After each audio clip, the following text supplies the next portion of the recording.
जय श्री राधे कृष्ण। आप सभी का आपके अपने YouTube channel B K Mishra present में बहुत बहुत स्वागत है। आइए आज आप सब सुनेंगे श्री सत्यनारायण व्रत की कथा। जो भी भक्त प्रत्येक पूर्णिमा तिथि के दिन भगवान सत्यनारायण का पूजन करते हैं, कथा श्रवण करते हैं, इससे भगवान सत्यनारायण अति प्रसन्न होते हैं। कली काल में भगवान सत्यनारायण का पूजन, जो कि बड़ा ही पुण्य फलदायी माना गया है, यह सभी प्रकार के पाप और ताप को नष्ट करने वाला है तथा इस दिन व्रत को धारण करके भगवान का पूजन करके कथा सुनते हैं।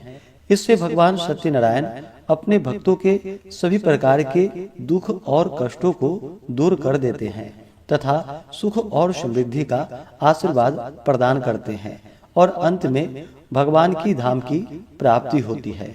तो आइए सुनते हैं श्री सत्यनारायण व्रत की कथा। अगर आप सत्यनारायण व्रत कथा के उपलक्ष्य में ब्राह्मण दक्षिणा, अन्नदान, वस्त्रदान आदि के लिए देना चाहते हो तो आप अपने श्रद्धा और सामर्थ्य के अनुसार हमें डिस्क्रिप्शन में जाकर के वहां से गूगल पे, फोन पे या अकाउंट नंबर के माध्यम से आप अपने श्रद्धा और सामर्थ्य के अनुसार हमें ब्राह्मण दक्षिणा प्रदान कर सकते हैं। तो आइए सुनते हैं श्री सत्यनारायण व्रत की कथा।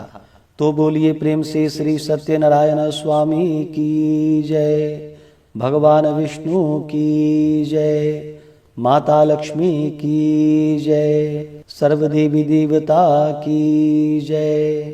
श्री सत्यनारायण व्रत कथा पहला अध्याय।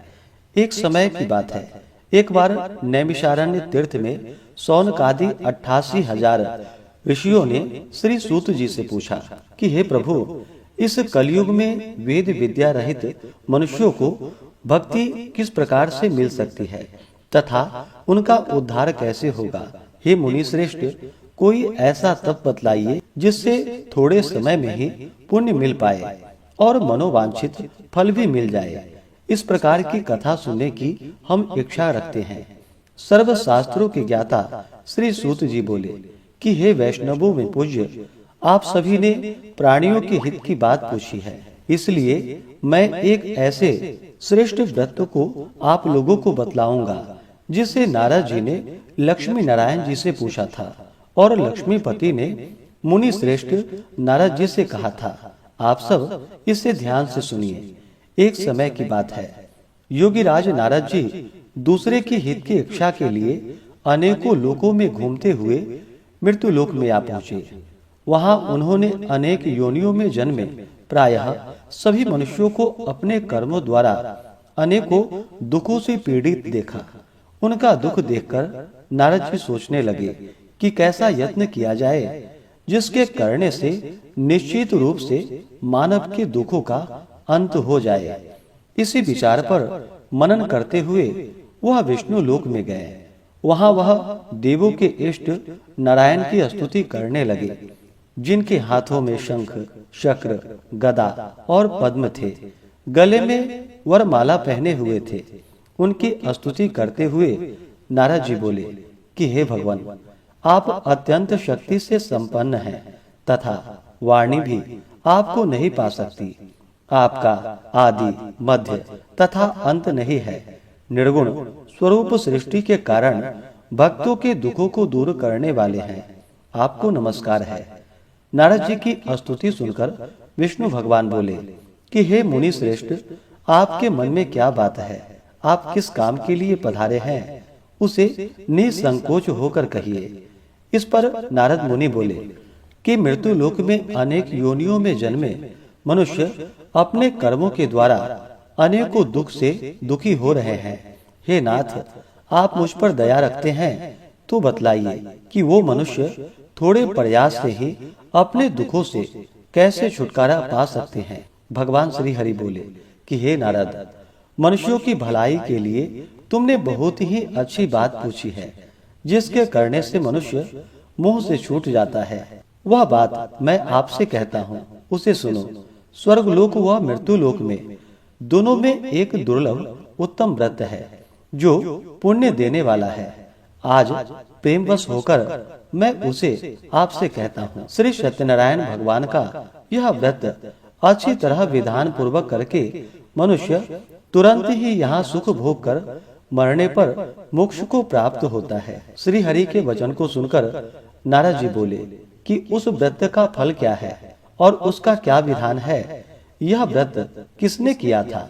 इस व्रत को किस दिन करना चाहिए? सभी कुछ विस्तार से बतलाइए। नारद जी की बात सुनकर भगवान श्री हरि बोले, दुख व शोक को दूर करने वाला यह सभी स्थानों पर विजय दिलाने वाला है। मानवों को भक्ति व श्रद्धा के साथ शाम के समय श्री सत्यनारायण की पूजा धर्म पारायण होकर ब्राह्मणों व बंधुओं के साथ करनी चाहिए। भक्ति भाव से ही नैवेद्य, केले का फल, घी, दूध और गेहूं का आटा सवाया ले।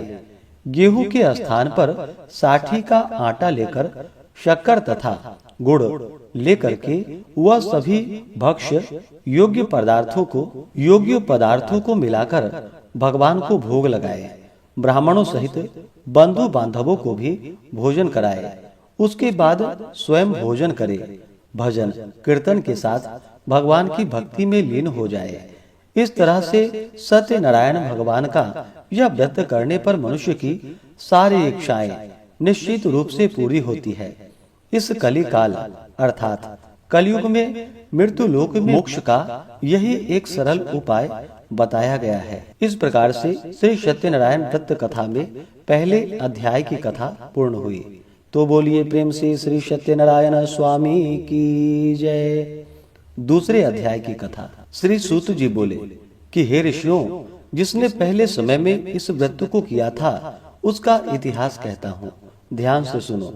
सुंदर काशीपुरी नगरी में एक अत्यंत निर्धन ब्राह्मण रहता था। भूख प्यास से परेशान वह धरती पर घूमता रहता था। ब्राह्मणों से प्रेम करने वाले भगवान ने एक दिन ब्राह्मण का वेश धारण कर उसके पास जाकर पूछा कि हे विप्र, नित्य दुखी होकर तुम पृथ्वी पर क्यों घूमते हो? दीन ब्राह्मण बोला, मैं निर्धन हूँ, मैं भिक्षा के लिए धरती पर घूमता हूँ। हे भगवान, यदि आप इसका कोई उपाय जानते हो तो बतलाइए। वृद्ध ब्राह्मण कहते हैं कि सत्यनारायण भगवान मनोवांछित फल देने वाले हैं, इसलिए तुम उनका पूजन करो। इसे करने से मनुष्य सभी दुखों से मुक्त हो जाता है। वृद्ध ब्राह्मण बनकर आए सत्यनारायण भगवान उस निर्धन ब्राह्मण को व्रत का सारा विधान बतलाकर अंतर ध्यान हो गए। ब्राह्मण मन ही मन सोचने लगा कि जिस व्रत को वृद्ध ब्राह्मण करने को कह गए हैं, मैं उसे जरूर करूंगा। यह निश्चय करने के बाद उसे रात में नींद नहीं आई। वह सवेरे उठकर सत्यनारायण भगवान के व्रत का निश्चय कर भिक्षा मांगने के लिए चला गया। उस दिन निर्धन ब्राह्मण को भिक्षा में बहुत सा धन प्राप्त हुआ, जिससे उसने बंधु बांधवों को साथ लेकर के श्री सत्यनारायण भगवान का व्रत संपन्न किया। भगवान सत्यनारायण का व्रत संपन्न करने के बाद वह निर्धन ब्राह्मण सभी दुखों से छूट गया और अनेक प्रकार की संपत्तियों से युक्त हो गया। उसी समय से वह ब्राह्मण हर माह इस व्रत को करने लगा। इस तरह से सत्यनारायण भगवान के व्रत को जो मनुष्य करेगा वह सभी प्रकार के पापों से छूटकर मोक्ष को प्राप्त होगा। जो मनुष्य इस व्रत को करेगा वह सभी दुखों से मुक्त हो जाएगा। श्री सूत जी बोले, इस तरह से नारद जी से नारायण जी का कहा हुआ श्री सत्यनारायण व्रत को मैंने तुमसे कहा है। हे विप्रो, मैं अब और क्या कहूँ? ऋषि बोले कि हे मुनिवर, संसार में उस विप्र से सुनकर और किस किस ने इस व्रत को किया, हम सब इस बात को सुनना चाहते हैं। इसके लिए हमारे मन में श्रद्धा का भाव है। श्री सूत जी बोले कि हे मुनियों, जिसने इस व्रत को किया है वह सब सुनो। एक समय वही विप्र धन व ऐश्वर्य के अनुसार अपने बंधु बांधवों के साथ इस व्रत को करने को तैयार हुआ। उसी समय एक लकड़ी बेचने वाला बूढ़ा आदमी आया और लकड़ियां बाहर रखकर अंदर ब्राह्मण के घर में गया। प्यास से दुखी वह लकड़हारा उसको व्रत करते हुए देखकर विप्र को नमस्कार कर पूछने लगा कि आप यह क्या कर रहे हैं तथा इसे करने से क्या फल मिलेगा, कृपा करके मुझे बतलाइए। ब्राह्मण ने कहा, कि सब मनोकामनाओं को पूरा करने वाला यह सत्यनारायण भगवान का व्रत है। इनकी कृपा से ही मेरे घर में धन धान्य आदि की वृद्धि हुई है। विप्र से सत्यनारायण व्रत के बारे में जानकर लकड़हारा बहुत प्रसन्न हुआ और चरणामृत लेकर के वह प्रसाद खाने के बाद वह अपने घर गया। लकड़हारे ने अपने मन में संकल्प किया कि आज लकड़ी बेचने से जो धन मिलेगा उसी से श्री सत्यनारायण भगवान का उत्तम मैं व्रत करूंगा। मन में इस प्रकार विचार करते हुए वह आदमी सिर पर लकड़ियां रखकर उस नगर में बेचने गया जहाँ पर धनी लोग रहते थे। उस नगर में उसे अपनी लकड़ियों का दाम पहले से 4 गुना अधिक प्राप्त हुआ। बूढ़ा लकड़हारा प्रसन्नता के साथ दाम लेकर के केले, शक्कर, घी, दूध, दही और गेहूं का आटा ले और सत्यनारायण भगवान के व्रत की अन्य सामग्रियां लेकर के अपने घर गया। वहां उसने अपने बंधु बांधवों को बुलाकर विधि विधान से सत्यनारायण भगवान का पूजन और व्रत किया। इस व्रत के प्रभाव से वह बूढ़ा लकड़हारा धन, पुत्र आदि से युक्त होकर संसार के समस्त सुख भोग अंतकाल में वैकुंठ धाम को चला गया। इस प्रकार से श्री सत्यनारायण व्रत कथा में दूसरे अध्याय की कथा पूर्ण हुई। तो बोलिए प्रेम से श्री सत्यनारायण स्वामी की जय। अब आइए सुनते हैं तीसरे अध्याय की कथा। श्री सूत जी बोले कि हे श्रेष्ठ मुनियों, अब आगे की कथा कहता हूँ। पहले समय में उल्का मुख नाम का एक बुद्धिमान राजा था। वह सत्य वक्ता और जितेंद्रिय था। प्रतिदिन दिव्य स्थानों पर जाता और निर्धनों को धन देकर उनके कष्ट दूर करता था। उसकी पत्नी कमल के समान मुख वाली तथा सती साध्वी थी। भद्रशिला नदी के तट पर उन दोनों ने श्री सत्यनारायण भगवान का व्रत किया। उसी समय साधु नाम का एक वैश्य आया। उसके पास व्यापार करने के लिए बहुत सा धन भी था। राजा को व्रत करते देखकर वह विनय के साथ पूछने लगा कि हे राजन, भक्ति भाव से पूर्ण होकर आप यह क्या कर रहे हैं? मैं सुनने की इच्छा रखता हूँ, तो आप मुझे बतलाइए। राजा बोला कि हे साधु, अपने बंधु बांधवों के साथ पुत्रादि की प्राप्ति के लिए एक महाशक्तिमान श्री सत्यनारायण भगवान का व्रत व पूजन कर रहा हूँ। राजा के वचन सुनकर साधु आदर से बोला कि हे राजन, मुझे इस व्रत का सारा विधान कहिए। आपके कथानुसार मैं भी इस व्रत को करूँगा। मेरी भी संतान नहीं है और इस व्रत को करने से निश्चित रूप से मुझे संतान की प्राप्ति होगी। राजा से व्रत का सारा विधान सुनकर व्यापार से निवृत्त हो वह अपने घर को चला गया। साधु वैश्य ने अपनी पत्नी को संतान देने वाले इस व्रत का वर्णन कह सुनाया और कहा कि जब मेरी संतान होगी तब मैं इस व्रत को करूंगा। साधु ने इस तरह के वचन अपनी पत्नी लीलावती से कहे। एक दिन लीलावती पति के साथ आनंदित हो सांसारिक धर्म में प्रवृत्त होकर सत्यनारायण भगवान की कृपा से गर्भवती हो गई। 10वें महीने में उसके गर्भ से एक सुंदर कन्या ने जन्म लिया। दिनों दिन वह ऐसे बढ़ने लगी जैसे कि शुक्ल पक्ष की चंद्रमा बढ़ता है। माता पिता ने अपनी कन्या का नाम कलावती रखा। एक दिन लीलावती ने मीठे शब्दों में अपने पति को याद दिलाया कि आपने सत्यनारायण भगवान के जिस व्रत को करने का संकल्प लिया था उसे करने का समय आ गया है। आप इस व्रत को करिए। साधु बोला कि हे प्रिय, इस व्रत को मैं उसके विवाह पर करूंगा। इस प्रकार अपनी पत्नी को आश्वासन देकर वह नगर को चला गया। कलावती पिता के घर में वृद्धि को प्राप्त हुई और दिनों दिन बढ़ने लगी। साधु ने एक बार नगर में अपनी कन्या को सखियों के साथ देखा तो तुरंत ही दूत को बुलाया और कहा कि मेरी कन्या के योग्य वर देख कर के आओ। साधु की बात सुनकर दूत कंचन नगर में पहुंचा और वहां देखभाल कर लड़की के सुयोग्य वणिक पुत्र को ले आया। सुयोग्य लड़के को देखकर साधु ने अपनी बंधु बांधवों को बुलाकर अपनी पुत्री का विवाह कर दिया। लेकिन दुर्भाग्य की बात यह थी कि उसने अभी भी सत्यनारायण भगवान का व्रत नहीं किया। इस पर श्री सत्यनारायण भगवान क्रोधित हो गए और श्राप दे दिया कि साधु को अत्यधिक दुख की प्राप्ति हो। अपने कार्य में कुशल साधु बनिया जमाई को लेकर समुद्र के पास स्थित होकर रत्नासारपुर नगर में गया। वहां जाकर दामाद ससुर दोनों मिलकर चंद्रकेतु राजा के नगर में व्यापार करने लगे। एक दिन भगवान सत्यनारायण की माया से एक चोर राजा का धन चुराकर भाग रहा था। उसने राजा के सिपाहियों को अपना पीछा करते देख चुराया हुआ धन वहां रख दिया जहां पर साधु अपने जमाई के साथ ठहरा हुआ था। राजा के सिपाहियों ने साधु वैश्य के पास राजा का धन पड़ा देखा तो वह ससुर जमाई दोनों को बांधकर प्रसन्नता के साथ राजा के पास ले गया और कहा कि उन दोनों चोरों को हम पकड़कर ले आए हैं, आप आगे की कार्यवाही कीजिए। राजा की आज्ञा से उन दोनों को कठिन कारावास में डाल दिया गया और उसका सारा धन भी उससे छीन लिया गया।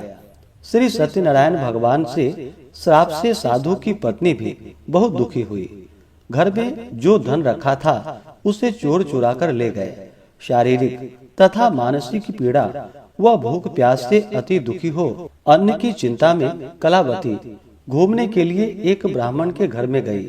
वहां उसने श्री सत्यनारायण भगवान का व्रत होते देखा, फिर कथा भी सुनी। वह प्रसाद ग्रहण कर रात को घर वापिस आई। माता ने कलावती से पूछा कि हे पुत्री, अब तक तुम कहाँ थी, तेरे मन में क्या है? कलावती ने अपनी माता से कहा कि हे माता, मैंने एक ब्राह्मण के घर में श्री सत्यनारायण भगवान का व्रत देखा है।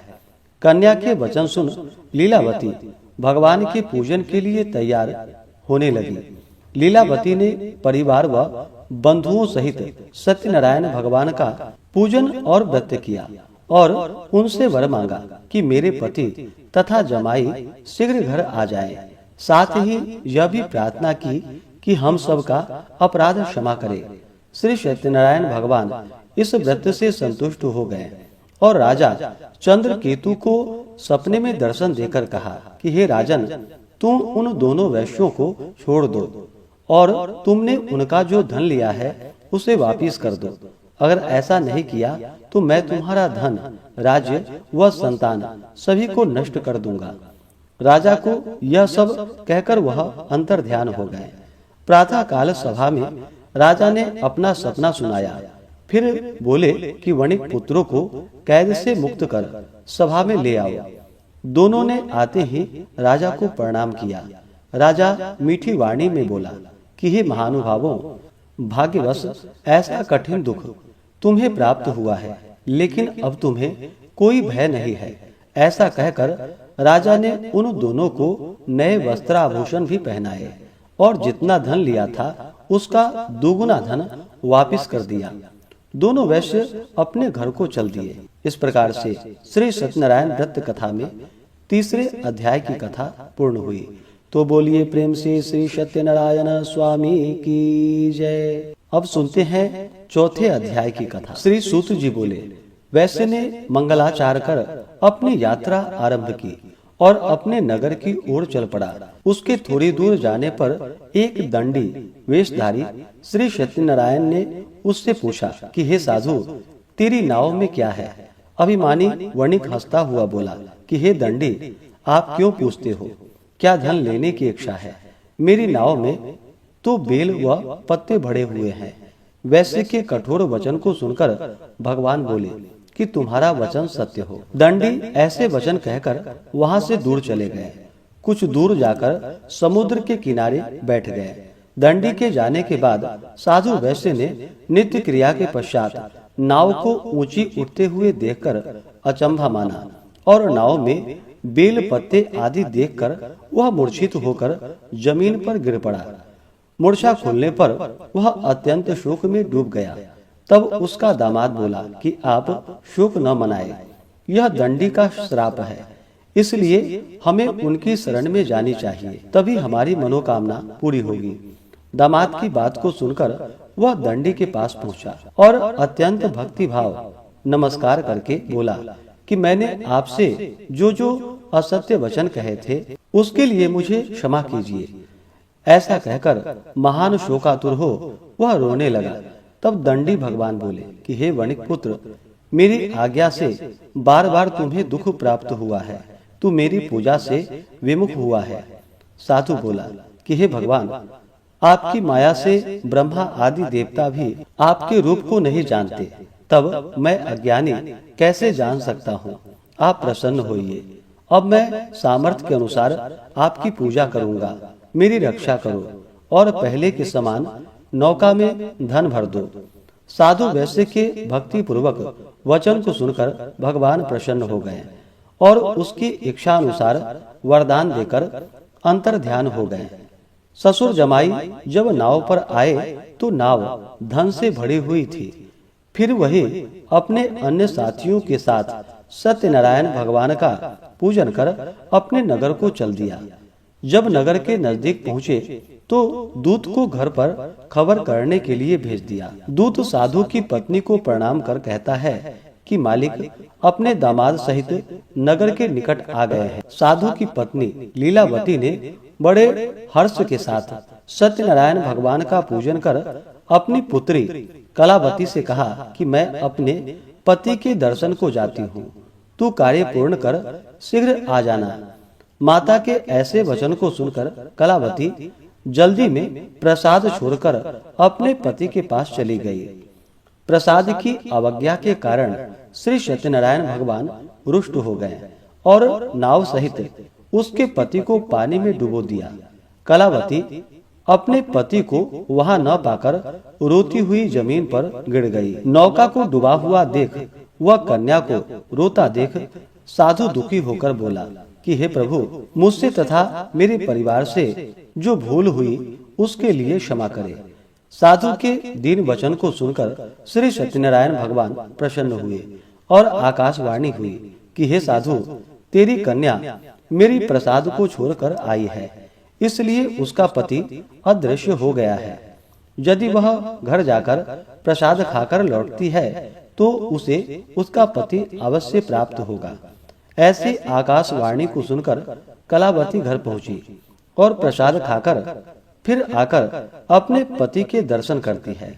इसके बाद साधु अपने बंधु बांधवों सहित श्री सत्यनारायण भगवान का विधि विधान से पूजन करता है। इस लोक का सुख भोग वह अंत में स्वर्ग को प्राप्त होता है। इस प्रकार से श्री सत्यनारायण दत्त कथा में चौथे अध्याय की कथा पूर्ण हुई। तो बोलिए प्रेम से श्री सत्यनारायण स्वामी की जय। अब सुनते हैं पांचवें अध्याय की कथा। श्री सूत जी बोले कि हे ऋषियों, मैं और भी एक कथा सुनाता हूँ, उसे भी ध्यान पूर्वक सुनो। प्रजा पालन में लीन तुंगध्वज नाम का एक राजा था। उसने भी भगवान का प्रसाद त्याग कर बहुत ही दुख प्राप्त किया। एक बार वन में जाकर वन्य पशुओं को मारकर वह बड़ के पेड़ के नीचे आया। वहां उसने ग्वालों को भक्ति भाव से अपने बंधुओं सहित सत्यनारायण भगवान का पूजन करते देखा। अभिमानवश राजा ने उन्हें देखकर भी पूजा स्थान में नहीं गया और ना ही उसने भगवान को नमस्कार किया। ग्वालों ने राजा को प्रसाद दिया, लेकिन उसने वह प्रसाद नहीं खाया और प्रसाद को छोड़कर वह अपने नगर को चला गया। जब वह नगर में पहुंचा तो वहां सब कुछ तहस नहस हुआ पाया, तो वह शीघ्र ही समझ गया कि यह सब भगवान ने ही किया है। वह दोबारा ग्वालों के पास पहुंचा और विधि पूर्वक पूजा करके प्रसाद खाया, तो श्री सत्यनारायण भगवान की कृपा से सब कुछ पहले जैसा हो गया। दीर्घ काल तक सुख भोगने के बाद मरणोपरांत उसे स्वर्गलोक की प्राप्ति हुई। जो मनुष्य परम दुर्लभ इस व्रत को करेगा तो भगवान सत्यनारायण की अनुकंपा से उसे धन धान्य की प्राप्ति होगी। निर्धन धनी हो जाता है और अभय मुक्त हो जीवन जीता है। संतानहीन मनुष्यों को संतान सुख प्राप्त होता है और सारे मनोरथ पूर्ण होने पर मानव अंत काल में वैकुंठ को जाता है। सूत जी बोले, जिन्होंने पहले इस व्रत को किया है अब उसके दूसरे जन्म की कथा कहता हूँ। वृद्ध सतानंद ब्राह्मण ने सुदामा का जन्म लेकर मोक्ष की प्राप्ति की। लकड़हारे ने अगले जन्म में निषाद बनकर मोक्ष को प्राप्त किया। उल्का मुख नाम का राजा दशरथ होकर वैकुंठ को गए।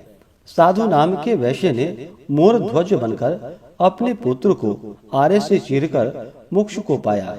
महाराज तुंग ध्वज ने स्वयंभू होकर भगवान में भक्ति युक्त हो कर्म करके मोक्ष को प्राप्त किया। इस प्रकार से श्री सत्यनारायण व्रत कथा में 5वें अध्याय की कथा पूर्ण हुई।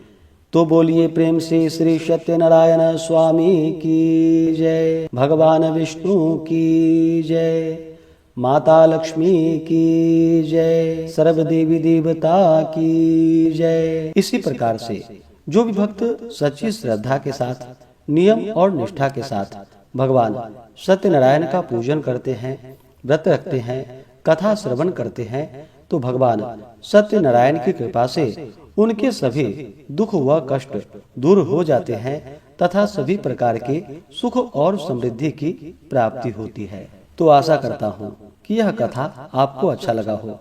इसी प्रकार से ज्ञानवर्धक जानकारियाँ प्राप्त करते रहने के लिए, व्रत पूजा के बारे में जानने के लिए, कथा को सुनने के लिए चैनल पे अगर आप पहली बार आए हैं तो चैनल को लाल बटन दबा करके सब्सक्राइब करें, साथ में बेल आइकन घंटी को दबाएं ताकि आने वाली वीडियो का नोटिफिकेशन आपको समय से मिलता रहे।